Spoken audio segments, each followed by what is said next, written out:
রাজধানীর national institute of neurosciences and হসপিটালের সরঞ্জাম কেনাকাটায় দুর্নীতির অভিযোগ উঠেছে প্রতিষ্ঠানটির যুগ্ম পরিচালক ডাক্তার বদরুল আলম মণ্ডলের বিরুদ্ধে। হাসপাতালের এক্সটেনশন বিল্ডিং নির্মাণের প্রয়োজনীয় মালামাল কেনাকাটায় তিনি অনিয়ম করেছেন এমন অভিযোগই গণমাধ্যমের কাছে নিয়ে আসে প্রতিষ্ঠানটির কয়েকজন কর্মচারী। তবে এই অভিযোগ অস্বীকার করে গণমাধ্যমের কাছে বক্তব্য দিতে রাজি নন ডাক্তার বদরুল আলম। রফিক মাহমুদের রিপোর্টে বিস্তারিত।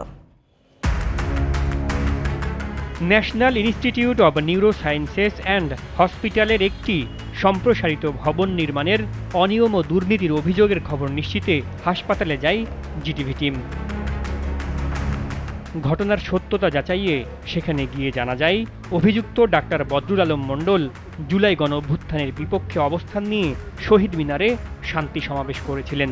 ছিলেন সে সময়কার আওয়ামী লীগ সরকারের মদতপুষ্ট একজন অনুসারী, কিন্তু এখনও টানা 10 বছর ধরে রয়েছেন একই পদে বহাল তবিয়তে। কোন অদৃশ্যের ছায়াতলে, এটাই যেন প্রশ্ন অভিযোগকারীদের।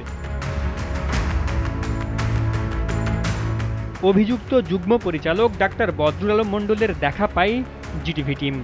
তবে তার বিরুদ্ধে ওঠা অভিযোগের বিষয়ে জানতে চাইলে কোনো কথা বলবেন না বলে জানিয়েছেন তিনি। এদিকে national institute of neurosciences and হসপিটালের যুগ্ম পরিচালক ডাক্তার বদরুল আলম মণ্ডলের বিষয়ে বক্তব্য জানতে সংশ্লিষ্ট মন্ত্রণালয়ে একাধিকবার যোগাযোগ করা হলেও তার সম্পর্কে কোনো বক্তব্য পাওয়া যায়নি সংশ্লিষ্টদের পক্ষ থেকে। Rafiq Mahmud, GTV news, Dhaka.